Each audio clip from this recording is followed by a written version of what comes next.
Hi, Mackenzie. MacKenzie. And our article, The New Division of Labor, Our Evolving Relations with Technology. All right, so whenever a new source of technology comes out that's very significant, people seem to get very hesitant about it because we've all seen the movies where technology takes over the world. And that new technology is occurring right now. When the computer first replaced the typewriter, people were freaking out, thinking, what is this? How can this be incorporated in our daily lives? But as time goes by and the fear starts to get lowered, we utilize this new technology in our day-to-day lives. And if you by using the new technology, you make your work way more efficient and you can get things done in a more efficient manner. And as a result of this acceptance of change, you have to be able to change the entire approach to the production and take a full advantage of the technology that is newly offered. Hmm. All right. So so it was computers, technology, Word, which was a problem, and people took a while to get used to it, how to use Word, how to get organized at work, how to make that the most efficient way to get things done. The new thing right now is artificial intelligence. So artificial intelligence is being used to automate tasks that's been performed by humans, which is why everyone seems really scared that they'll take all our jobs in the future, but that's just rumors. AI enables us to codify decisions via algorithms. So we teach AI like a game of chess, for example. If someone moves like to B2, where should I move? What would be the best move? Like you have a whole type of a range of movements to counteract like, what's actually going on.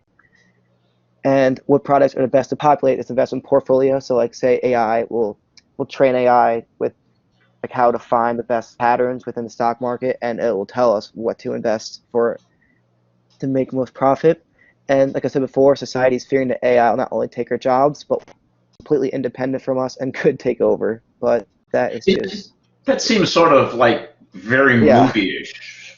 Yeah, well, it kept saying that people are just afraid of it because they don't know what AI is.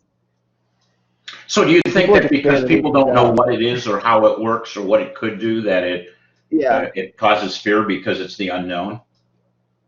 yeah. And I think the fact that like technology can just do these tasks without us being there, it scares people. Okay. That's what I think. It makes sense because I don't know. I always hear that computers are going to take over accounting soon, which would not be good. Sure. uh, yeah.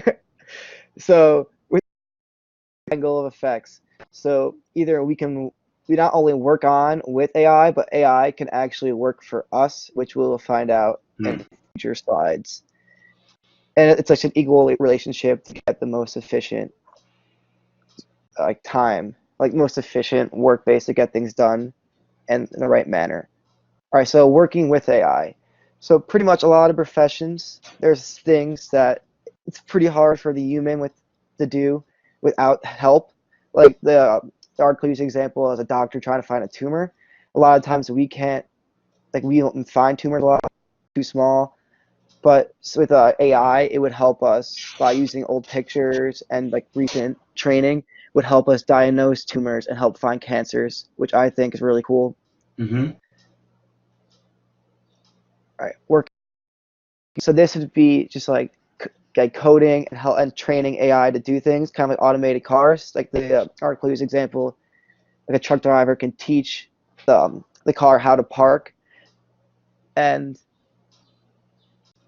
so like over time we could teach the car what to do in certain situations. So if X or Y happens, the car would do this, or if something else completely different happened, the car would do this. Just kind of getting over the basic things that could happen, so the AI acts in like an appropriate manner. Hmm. Uh, and the last one is working for AI. So this one, it's AI. After a while, we'll start to get down like what you're trying to do, what the goal is. So AI will actually produce schedules for the workers to best use their time in the day to get the most things done. So it's like focusing on getting rid of like time waste to Okay. make sure that I don't know, we don't have to stay at the office later than we should because we have to get done. Okay. Okay, so this slide shows a graph of our post-industrial relationship with technology. The horizontal axis has columns for each of the working for, with, and on roles that we've already discussed, and represents a different different ways authority is divided between humans and machine. The new vertical axis represents the division of agency and is also broken into 3 columns. The top rows of the figure capture how our relationship with technology is changing, where the machines have the agency while ours is limited to supporting them. The bottom row of the figure is reverse, capturing how technology's relationship with us is changing, where we have the agency and the machine's agency is limited to supporting us. In the middle, we have human and machine collaboration, where the two work as equals.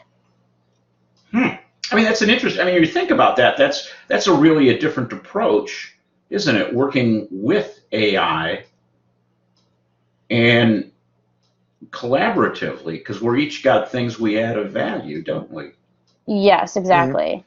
So the stuff that's volume that we might not be able to do fast enough, like look at 1,000 stocks in a second. I can't do that, but AI could do that. Could then give me some things that I could evaluate. Is that Yes, exactly. Okay. Yes. That doesn't seem too scary, does it? No. Okay, so here are some limitations we've found with this new technology development. Although we can work with and on AI, that does not make humans and machines completely interchangeable. Humans have the ability to think, while machines are only the ones just crunching numbers. Humans behave in ways that create new technology, forming new goals, defining new problems, and framing new context into which we act. And machines apply knowledge and depend on the context or context that we've provided them in order to behave in the certain fashion that they behave in. So AI's contribution is to embody an existing knowledge that we've provided them with. Do they have a human component? I mean, do they have emotions or feelings? Or is it all just data-based, and mechanical, so to speak? I think there's a future with that, but I don't think that yet we're at the the article wasn't hinting at that. Yeah, the article completely avoided any machines having any like human emotions. Okay. They were pretty much saying the limitations that, say, like if you automated the car to drive and if something really extreme happened that's very unnormal, that humans would react better to that and actually think what would be the best move, where AI would struggle a lot. Okay. So understanding these limitations, before a task can be automated, we must program AI to do so. To be programmed, a task must be precisely defined and the context within which the mechanism will operate carefully controlled. Tasks might be precise, but they will also be inflexible, requiring everything to be just so. So as Steve was just saying, for example, like when we're driving an automated car, we have the ability to just check our blind spots and react in that moment, whereas a car might not have that ability to just like, I don't know. So once programmed, we can apply the magic of digital computing to give the algorithm a life of its own and to turn it into a digital agent. However, if our machine is meant to be reliable, then we need to carefully control the context with the data inputs, any outputs, and the time and resources allowed it operates in. And even small disturbances in this context can result in dramatically different and potentially incorrect answers. Control the context. That's probably a new learning point for me. Yeah, absolutely, and that's that should take away a lot of the fear from people where they think this technology is going to start controlling our lives. Is what they don't realize is we are the ones programming and controlling how they act. Okay. So understanding these limitations even more. So these limitations are why mechanizing and then automating algorithmically determined behaviors will not result in AI that is capable of creating new knowledge. So we don't have to worry about machines and robots running the world and taking over with their new knowledge, because once again, we are the ones controlling their knowledge. The machine is too inept to acquire new behaviors without human intervention. And the machine will only be able to see the world as the creator programmed it and can only react in a way it's allowed to.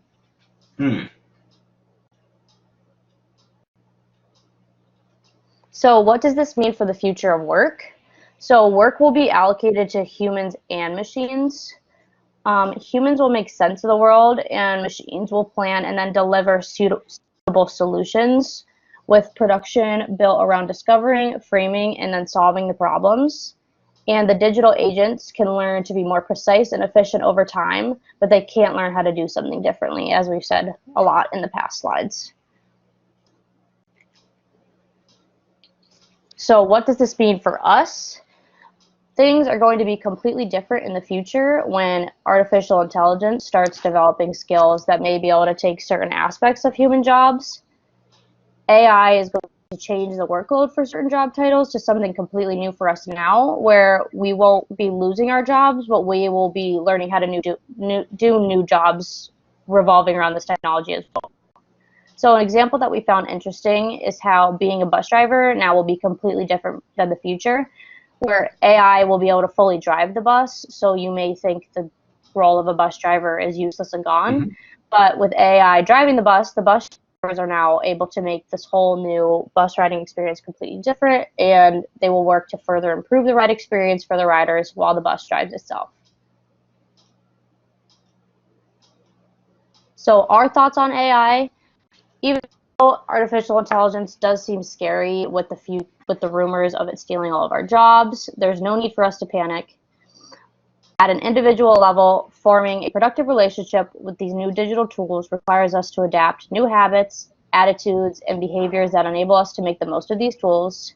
And at a business level, the firm must also acknowledge this shift and adapt new definitions of value that allow us to reward workers for contributing to the uniquely human ability and create new knowledge. So thank you for watching. We hope you enjoyed, and leave your comments and questions below for us. Thank you. Oh, that's good. Good. So now that you got this, you read this, is there something you should do as individuals to prepare yourself to use AI? I think what we should do is continue to educate ourselves mainly and realize. Okay, and know that it's there, right? Okay. Yeah, See and you? that we Okay. can I didn't mean to cut you off, MacKenzie. Oh no, you're.